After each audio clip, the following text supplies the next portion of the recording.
नमस्कार दोस्तों, दीप the horror में आपका स्वागत है। गांव का नाम था भैरवपुर, जहां दिन तो चहचहाते पक्षियों और खेतों की सरसराहट में गुजरता, लेकिन रात होते ही सन्नाटे में डर की चीखें गूंज उठती। गांव के बड़े बुजुर्ग कहते थे कि यहां कुछ ऐसा है जो इंसान को अपनी ओर खींचता है और फिर उसकी जिंदगी को दांव पर लगा देता है। लोग इसे छलावा कहते थे। यह एक ऐसा रहस्यमयी साया था जो कभी किसी की शक्ल लेकर आता तो कभी अजीब आवाजों में गूंजता। सालों से इस छलावे ने कई गांव वालों को अपना शिकार बनाया। कुछ तो अपने घर तक नहीं लौटे और जो लौटे वो कभी वैसा नहीं रहे। लेकिन अब गांव के युवा इसे सिर्फ पुरानी कहानियां मानकर अनदेखा कर देते थे। और यहीं से शुरू हुई हमारी कहानी। नाम है मेरा अमित और मैं इस गांव का रहने वाला हूं। शहर में नौकरी करता हूं, लेकिन हर छुट्टी पर गांव आना मेरी आदत बन चुकी थी। इस बार गांव आया तो पता चला कि एक नया खेत खरीदा है मेरे दोस्त राहुल ने। उसने जिद पकड़ ली, भाई रात को खेत पर चलकर काम देखेंगे, सुना है रात में माहौल कुछ अलग होता है।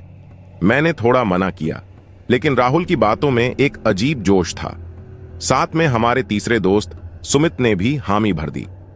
रात के करीब 9 बजे हाथ में टॉर्च और पेट में दारू के 2 घूंट के सहारे हम तीनों खेत की ओर निकल पड़े। खेत गांव से थोड़ा दूर था, रास्ता सुनसान और अंधेरा। चांदनी रात थी, लेकिन जंगल और खेतों की तरफ साया सा महसूस हो रहा था। रास्ते में कुत्तों की अजीब सी रोने की आवाजें सुनाई दी।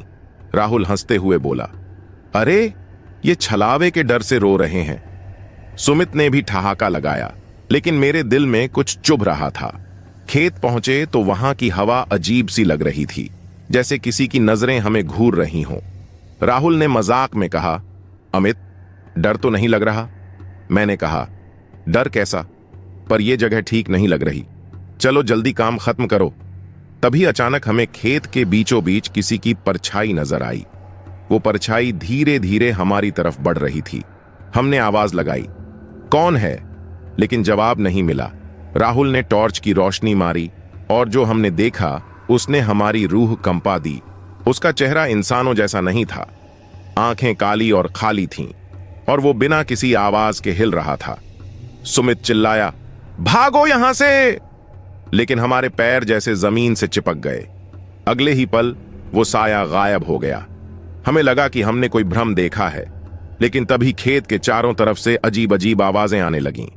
किसी औरत के रोने की, किसी के हंसने की। सुमित घबराकर बोला, राहुल ये क्या था? हमें यहां से निकलना चाहिए। लेकिन राहुल जैसे किसी जाल में फंसा हुआ लग रहा था। उसकी आंखें बड़ी हो गई थीं और वो बस एक ही बात कह रहा था, ये मेरा खेत है, मुझे जाना नहीं। मैं और सुमित घबराए हुए थे। तभी राहुल अचानक खेत के अंदर भागने लगा। हमने उसे रोकने की कोशिश की, लेकिन वो सुनने को तैयार नहीं था।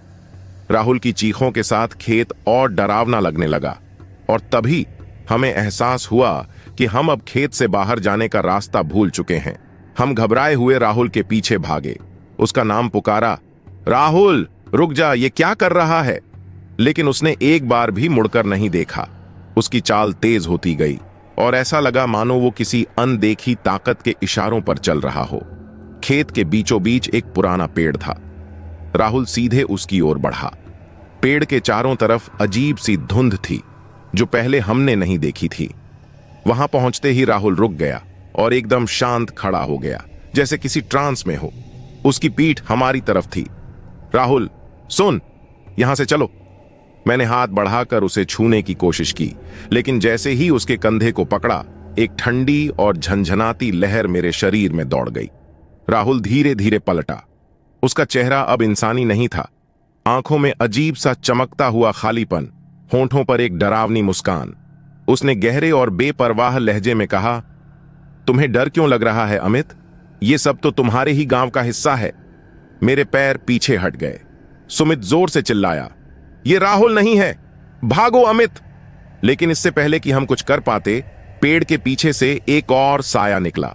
वो लंबा, काला और डरावना था। उसका शरीर असामान्य रूप से बड़ा और टेढ़ा था और उसकी आंखें लाल अंगारों की तरह चमक रही थीं। तुमने यहां आकर बहुत बड़ी गलती कर दी। उसकी आवाज गूंजती हुई खेत में फैल गई।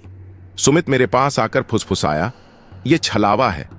दादी ने सही कहा था अमित, हमें तुरंत यहां से भागना होगा।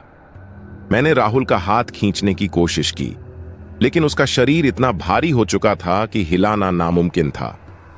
वो जैसे किसी ताकत के कब्जे में था।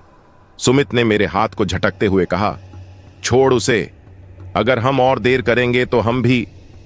अचानक राहुल जोर से हंसा। उसकी हंसी खेत की दीवारों से टकरा रही थी। उसने कहा, तुम बचकर जा सकते हो, लेकिन यह खेत अब तुम्हें हमेशा याद रहेगा। हमने खुद को संभाला और खेत से बाहर भागने की कोशिश की, लेकिन हर बार जब हम किसी दिशा में दौड़ते तो वही पेड़ सामने आ जाता, जैसे खेत ने हमें फंसा लिया हो। चारों तरफ से घने अंधेरे ने हमें घेर लिया था। तभी मैंने अपने गले में बंधी मां की दी हुई काला धागा की ओर देखा। दादी ने हमेशा कहा था कि यह बुरी शक्तियों से बचाता है। मैंने हिम्मत करके धागा निकाला और जोर से चिल्लाया, जो भी है हमें जाने दो। पेड़ से उठती अजीब सी आवाजें एक पल के लिए थम गईं। धागे की मौजूदगी से वो ताकत कमजोर होती नजर आई। सुमित ने कहा, इसका असर हो रहा है अमित, चल एक बार फिर कोशिश करते हैं। हमने दौड़ना शुरू किया। इस बार खेत का साया कमजोर लग रहा था। हर कदम के साथ ऐसा लगा जैसे हम उस ताकत से दूर जा रहे हैं। आखिरकार खेत की मिट्टी का सिरा दिखने लगा। हम दोनों बाहर निकले, लेकिन जैसे ही मुड़े वो पेड़ और राहुल दोनों गायब हो चुके थे। सिर्फ सन्नाटा और धुंध रह गई। राहुल, मैंने पुकारा, लेकिन कोई जवाब नहीं आया। सुमित ने कहा, अमित, हमें इस बारे में गांव के बुजुर्गों से बात करनी होगी। ये सब कुछ वैसे नहीं है जैसा दिखता है। हम गांव की तरफ भागे। गांव पहुंचकर हम सीधा पंडित रामलाल के पास गए, जो हमारे गांव के सबसे पुराने और ज्ञानी व्यक्ति थे। उनकी झोपड़ी में हर वक्त दीपक जलता रहता था और लोग मानते थे कि वे भूत प्रेत और ऐसी ताकतों से निपटने में माहिर हैं। हाँफते हुए मैंने उन्हें सारी बात बताई। वो चुपचाप सुनते रहे, फिर गहरी आवाज में बोले, तुमने बड़ी गलती कर दी अमित। उस खेत पर जाना ही नहीं चाहिए था। वो जमीन अब इंसानों के बस की नहीं है। वहां कई बरसों से छलावे का साया है। राहुल को बचाना आसान नहीं होगा। सुमित घबरा गया, पर पंडित जी, अगर हम उसे नहीं बचा पाए तो? वो हमारा दोस्त है, पंडित जी ने गंभीर स्वर में कहा। छलावा किसी का नहीं होता। जो उसकी गिरफ्त में जाता है उसे छुड़ाना लगभग नामुमकिन होता है, लेकिन एक रास्ता है, उसकी पहचान को चुनौती देना। छलावा तभी हारता है जब उसकी ताकत पर सवाल उठाया जाए। पंडिता जी ने हमें एक ताबीज और कुछ मंत्र दिए। उन्होंने कहा, खेत में फिर से जाना होगा, लेकिन याद रखना, जो भी देखो उस पर यकीन मत करना। छलावा सबसे बड़ा भ्रम है। वो वही दिखाएगा जो तुम्हें सबसे ज्यादा डराता है। हमने हिम्मत जुटाई और रात के अंधेरे में दोबारा उस खेत की ओर बढ़ गए। ताबीज हमारे गले में बंधे थे और पंडित जी के मंत्र बार बार दिमाग में गूंज रहे थे। रास्ता पहले जैसा ही सुनसान था, लेकिन इस बार अजीब सी ठंडी बूंदें हमारे चेहरों पर गिर रही थीं। खेत में कदम रखते ही अंधेरा और गहरा हो गया। ऐसा लगा जैसे पूरा खेत किसी और दुनिया में बदल चुका हो। हर तरफ अजीब अजीब आवाजें थीं, किसी बच्चे के रोने की, किसी के चीखने की, और कहीं दूर राहुल की हंसी की। राहुल सुन, हम तुझे लेने आए हैं, मैंने चिल्लाकर कहा। सुमित ने मेरी बांह पकड़ी और कहा, ध्यान रख, यह सब भ्रम हो सकता है। पंडित जी ने कहा था कि छलावा तुझे डराएगा। तभी हमारे सामने राहुल की परछाई नजर आई। वो पेड़ के पास खड़ा था। उसकी आंखें अब भी खाली और काली थीं, लेकिन इस बार वो बोल रहा था, तुम वापस क्यों आए? तुम्हें मुझसे मतलब नहीं होना चाहिए था। यहां से जाओ, नहीं तो पछताओगे। हम जानते थे कि यह छलावे का खेल है। मैंने हिम्मत करके कहा, तू राहुल नहीं है। जो भी है सामने आ, हमें मत डराने की कोशिश कर। इतना सुनते ही राहुल की परछाई हिलने लगी। उसकी हंसी गूंजने लगी और फिर वो परछाई हवा में पिघल गई। लेकिन अचानक सारा खेत एक भूल भुलैया में बदल गया। हर तरफ घास की ऊंची दीवारें खड़ी हो गईं। हम जहां भी जाते रास्ता खत्म हो जाता। सुमित ने कहा, अमित, यह जगह हमें पकड़ने की कोशिश कर रही है। ताबीज को हाथ में पकड़ और मंत्र पढ़। हमने मंत्र पढ़ना शुरू किया।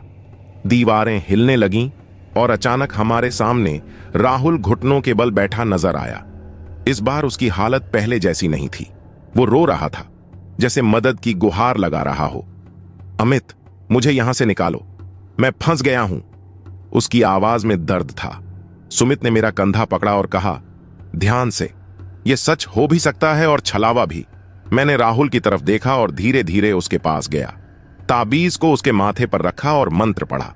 अचानक वो चीखने लगा और उसके शरीर से काला धुआं निकलने लगा। उसके चेहरे से छलावे का साया उतरने लगा।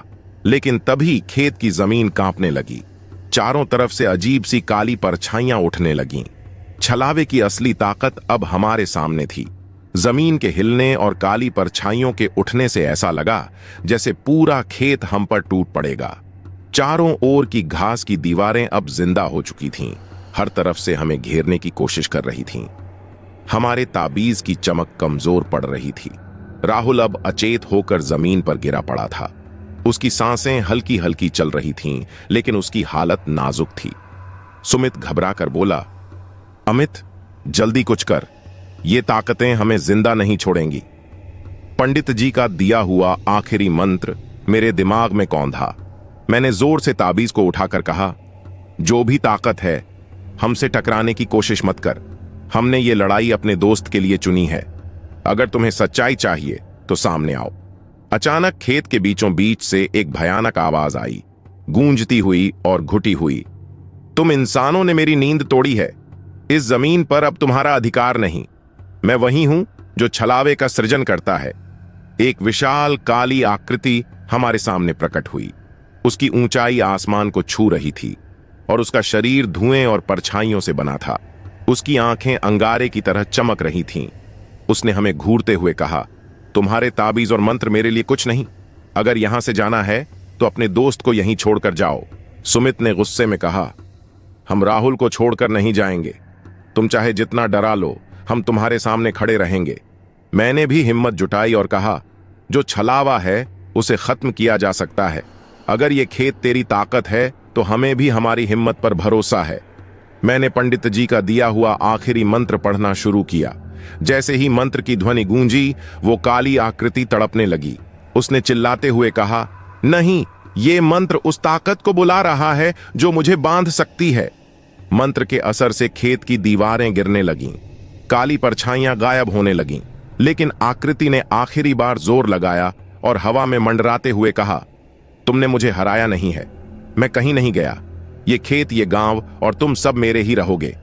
उसके गायब होते ही खेत फिर से शांत हो गया। राहुल ने अपनी आंखें खोलीं और थकी हुई आवाज में कहा, अमित, सुमित, मुझे बचा लिया तुमने। हम तीनों लड़खड़ाते हुए खेत से बाहर निकले। गांव पहुंचकर हमने सारी घटना पंडित जी को बताई। उन्होंने सिर हिलाते हुए कहा, छलावे को हराना आसान नहीं था, लेकिन ध्यान रखना, उसकी बातों को हल्के में मत लेना। वो ताकत अभी भी आसपास हो सकती है। इस खेत को हमेशा के लिए छोड़ देना ही सही होगा। हमने पंडित जी की बात मानी और गांव वालों को भी इस खेत से दूर रहने की चेतावनी दी। खेत को सुनसान छोड़ दिया गया और किसी ने वहां जाने की हिम्मत नहीं की। लेकिन हर रात जब हवा चलती है तो लोग कहते हैं कि खेत से अब भी वही काली हंसी सुनाई देती है। छलावे ने भले ही हार मान ली हो, पर वो खत्म नहीं हुआ।